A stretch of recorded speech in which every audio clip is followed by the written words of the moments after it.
बिस्मिल्लाहिर्रहमानिर्रहीम। अस्सलामुअलैकुम। परदेसी न्यूज़ में खुशामदीद। मैं हूँ साजिद अली।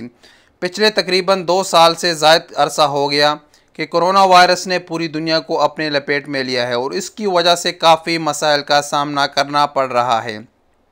अभी कल ही सऊदी हुकूमत की तरफ से खुशखबरी आई थी कि पाकिस्तान, इंडिया समेत 6 ममालिक से सऊदी अरब के लिए डायरेक्ट फ़्लाइट्स बहाल कर दिए। लेकिन आज एक और बुरी खबर सऊदी वज़ारत दाखिला ने अब से कुछ देर कबल ट्विटर अकाउंट पर शेयर किया है।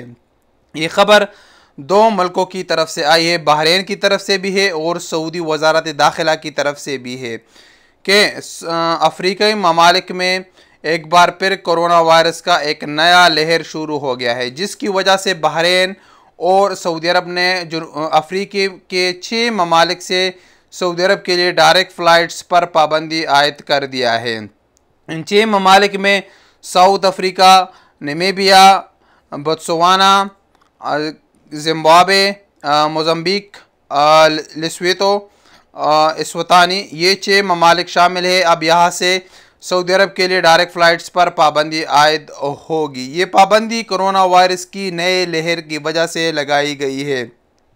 इस पाबंदी से तो इस वक्त पाकिस्तान और इंडिया मुतासर नहीं है, लेकिन मुस्तकबिल करीब का कोई पता नहीं है। पिछली बार भी आप लोगों ने देखा कि कोरोना वायरस का लहर एक ही मुल्क में शुरू हो जाता है और उससे वो पूरी दुनिया में फैल जाता है। तो कोई ख़तरे की बात तो नहीं है, लेकिन एहतियाती तौर पर मैं आप तमाम अहबाब को कह रहा हूँ जो सऊदी अरब फ़्लाइट्स बहाली के इंतज़ार में थे। 1 दिसंबर से फ़्लाइट्स बहाल हो जाएंगे। आप कोशिश करें जितना भी जल्दी हो सके आप सऊदी अरब पहुँच जाए, क्योंकि कोरोना वायरस अजीब सी बीमारी है। कोई इसका पता नहीं चलता कि कब कौन से मुल्क में शुरू होती है। अब इसका एक नया लहर अफ्रीका में शुरू हो गया। खुदा न ख्वास्ता अगर ये बढ़ गया तो फिर ये पूरी दुनिया के को एक बार फिर लपेट में ले लेगा, तो फिर भी फ़्लाइट्स बंद होने का ख़तरा है।